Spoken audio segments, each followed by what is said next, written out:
I said what I said meaning. When someone uses the phrase, I said what I said, they are indicating that they will not back down from a controversial or divisive remark or viewpoint. Many people use this term to show that they have no remorse or guilt for their position and have no plans to modify their opinions.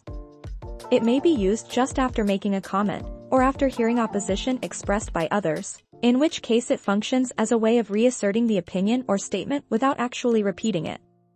It's common to use the term humorously, particularly when discussing anything that may be considered contentious but isn't really all that serious, like a dislike of a popular movie or dish, or liking an unpopular one.